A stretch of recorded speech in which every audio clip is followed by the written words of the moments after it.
बिस्मिल्लाहिर्रहमानिर्रहीम, अस्सलाम वालेकुम। आज मैं बना रही हूँ देगी स्टाइल कौरमा, वो भी घर के मसालों से। तो हम ये कौरमा कैसे बनाएंगे और जो कौरमे का कलर होता है रेड कलर, वो हम इसमें कैसे लेकर आएंगे, क्योंकि हम इसमें फूड कलर तो डालेंगे नहीं।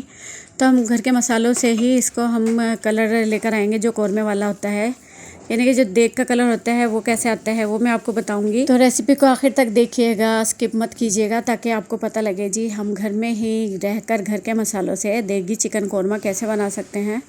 रेसिपी को शुरू करते हैं। मैंने लिए यहाँ पे 3 मीडियम साइज़ की प्याज, जिसको मैंने बारीक बारीक काट लिया है। तो अगर आपके पास छोटे साइज़ की प्याज है तो आप 2 से 3 ले लें, अगर बड़े साइज़ की हैं तो आप 2 भी ले सकते हैं। तो ये इतनी हमने बारीक इसको काटना है, जितनी बारीक हमारी प्याज होगी इतना अच्छा हमारा जो है कौरमा है वो बनेगा।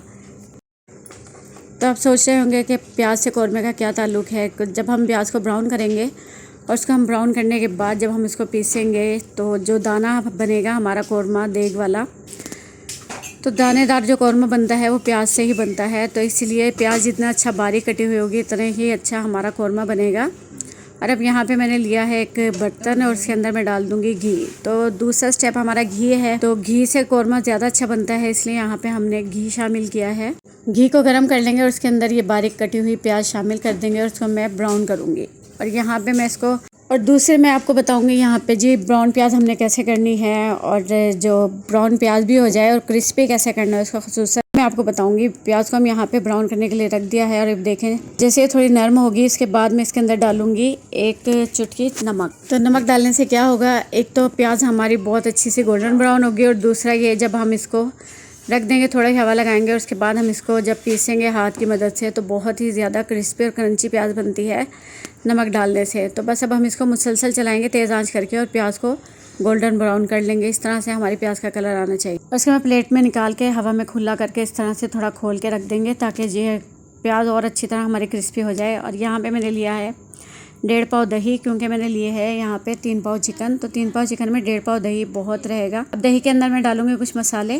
पहले मैं लूँगी साबुत मसाले। तो यहाँ पे मैंने लिए है 2 दालचीनी के टुकड़े, तकरीबन 1-1 इंच के हैं, और 4 मैंने छोटी इलायची, 10 से 12 मैंने ली है काली मिर्चें, और लौंगे लिए हैं मैंने यहाँ से 7 से 8 अदद, 2 अदद तेज़पत्ता, 1 बड़ी इलायची। बस ये खड़े मसाले हैं जो हम डालेंगे कौरमे के अंदर। तो यहाँ पे मैंने जो दही लिया है उसके अंदर पहले मैं ये मसाले शामिल कर दूँगी, और उसके साथ ही मैं इसके अंदर डालूँगी जी कुछ पिसे हुए मसाले।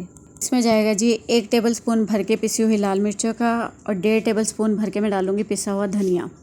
हल्दी जाएगी इसमें 1 टीस्पून भर के, वो इसमें शामिल कर देंगे।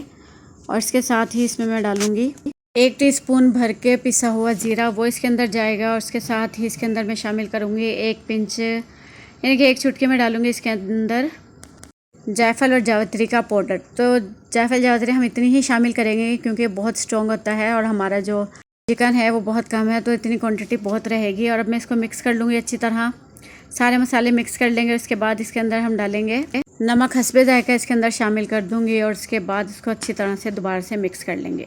चिकन को अच्छी तरह से धो लेंगे। और ये देखें यहाँ पे मैंने लिया है हड्डी वाला गोश्त, तो आप बोनलेस भी ले सकते हैं, लेकिन हड्डी वाले से ये फ़ायदा होगा कि जो हड्डी वाला गोश्त होता है उससे जो कौरमे का जायका है वो ज़्यादा मज़ेदार बनता है। अब मैं डाल दूँगी दही के मिक्सचर में, और उसको मैं मिक्स कर लूँगी अच्छी तरह से। गोश्त को अच्छी तरह दही के मिक्सचर में मैंने मिक्स कर लिया है, और अब इसके अंदर मैं डालूँगी जी 1 टेबलस्पून भर के लहसुन और अदरक का पेस्ट, वो इसमें शामिल करेंगे, और उसको भी मैं अच्छी तरह इसके साथ मिक्स कर दूँगी। और आप इसको थोड़ी देर के लिए मैरिनेट भी कर सकते हैं, यानी कि आधा घंटा, 2 घंटे के, 4 घंटे के लिए, लेकिन आप इसको हाथ के हाथ भी बना सकते हैं। अब जिस ऑयल में मैंने प्याज को ब्राउन किया था उसी ऑयल के अंदर मैं चिकन के साथ ये सारे मसाले इसमें शामिल कर दूँगी, और इसको मैं भून लूँगी। बर्तन को भी थोड़ा सा खंगाल लेंगे, जिसमें हमने ये सारा सामान मिक्स करके रखा था उसमें पानी डालेंगे और खंगाल के इसके अंदर डाल देंगे, ताकि सारे जो मसाले हैं वो अच्छी तरह चिकन में आ जाएं। और इसके बाद हम इसके अंदर खुशबू के लिए क्या डालेंगे, केवड़ा वाटर। तो अगर आपके पास केवड़ा है तो आप इसको लाजमी इसमें डालिएगा, क्योंकि देग में केवड़ा डालते हैं तो उससे जो देग का खुशबू है वो बहुत अच्छी आती है और बहुत दूर दूर तक जाती है, पता लगता है कि जी कोई चीज़ बन रही है। कौरमे में जो रेड कलर आता है तो उसके लिए हम क्या करेंगे, यहाँ पे मैंने 2 टमाटर लिए थे और उसको मैंने बारीक चॉपर में पीस लिया। छिलके समेत हम इसको पीस लेंगे, ताकि जो इसका रेड कलर है वो अच्छा सा, ये पीसने के बाद हम इसके अंदर डालेंगे तो रेड कलर निकल के आएगा। इसको मैं मसाले में मिक्स कर लूँगी, और इसके अंदर जी एक और सीक्रेट टिप है जो देग वाले करते हैं और वो बताते नहीं हैं, तो मैं आपको बता रही हूँ। इसमें जाएगा कलर के लिए टमाटो केचप, तो इससे भी जो कलर है कौरमे का वो बहुत अच्छा आता है, तो वो शामिल कर देंगे तकरीबन 1 से 1.5 चम्मच के करीब। केचप आप किसी भी कंपनी का ले सकते हैं। तो और इसके अलावा फिर इसके अंदर जो कौरमे की एक फटी फटी सी खट्टी खट्टी सी जो स्मेल होती है वो कैसे आती है, वो आती है सिरके से। यहाँ पे हम डालेंगे 1 से 1.5 चम्मच के करीब सिरका, वो भी इसमें शामिल कर देंगे और फिर इसके बाद हम इसको पकने के लिए छोड़ देंगे। यहाँ पे इसको ढाँप के पकाऊंगी। ढाँपने से ये होगा कि जो चिकन है वो अच्छी तरह से गल जाएगा और दरमियान में हम इसको खोल के चेक करते रहेंगे। और अब हम देखते हैं जी प्याज हमारी जो हमने पहले निकाल के रख दी थी, ये देखें कितनी अच्छी क्रिस्पी और क्रंची प्याज हो गई है। देखें हाथ में ही मसलने से आपको अंदाज़ा हो रहा होगा कितने अच्छी तरीके से ये हमारी प्याज ब्राउन हुई है। तो ये सिर्फ नमक से इसका जो ये टेक्सचर इस तरह का आया है, बस इसको मैं अच्छी तरह से चूरा करूँगी और उसके बाद ये चूरा हुई हुई प्याज जो हम चिकन के अंदर शामिल कर देंगे। तो इससे बनेगा हमारा दानेदार कौरमा। बस अब हम अच्छी तरह इसको चूरा करेंगे, इसको डाल देंगे जी चिकन के अंदर। तो यहाँ चिकन की कंडीशन देख लेते हैं। ये देखें जी अच्छी तरह से चिकन पकना शुरू हो गया है। तो इसके अंदर मैं डालूँगी प्याज। प्याज डालने के बाद इसको मिक्स करेंगे और उसके बाद इसको पकने के लिए छोड़ देंगे 10 से 15 मिनट के लिए, क्योंकि यहाँ पे भुनाई इसकी शुरू हो चुकी है। बस हमने अच्छी तरह से इसको मिक्स करना है और इसको भूनना है। तो जितनी अच्छी इसकी भुनाई होगी इतना ही अच्छा हमारा कौरमा बनेगा। तब ये देखिए इसका दाना कितना अच्छा बनना शुरू हो गया है। तो ये कौरमे वाली जो भुनाई होती है वही असल दानेदार भुनाई होती है। किसी भी सालन के लिए जितनी अच्छी भुनाई होगी कौरमे वाली, इतना ही अच्छा हमारा सालन बन के तैयार होता है। तो ये बस इसको हमने भूनना है।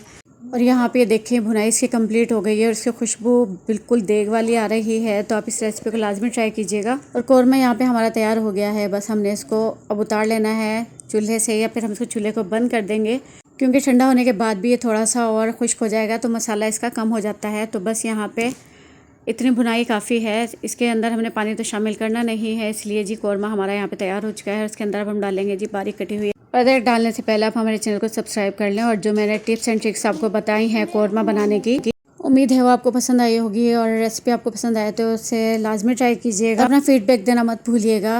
और ये देखें जी झटपट से हमने कौरमा बनाया है। तकरीबन 20 मिनट में हमारा कौरमा बनके तैयार हो गया था और चिकन बहुत अच्छी तरह से हमारी गली हुई है। और ये दानेदार इसका मसाला भी चेक कर लें और कलर भी देखें यहाँ पे कौरमे का कितना अच्छा आया है। जो बिगिनर्स के लिए ये रेसिपी है तो इसको लाजमी ट्राई कीजिएगा और ईद पे इसको बनाएगा और मुझे लाजमी बताएगा जी कैसी लगी है। अब बस अब हम इसमें डालते हैं अदरक और मैं आपको दिखाती हूँ ये दानेदार कौरमा, यहाँ पे खुशबूदार दानेदार कौरमा हमारा बनके कैसा तैयार। तो रेसिपी पसंद आए तो इसे लाइक करें, शेयर करें, हमारे चैनल को लाजमी सब्सक्राइब करें और मुझे दुआ में याद रखिएगा। शुक्रिया, अल्लाह हाफिज़।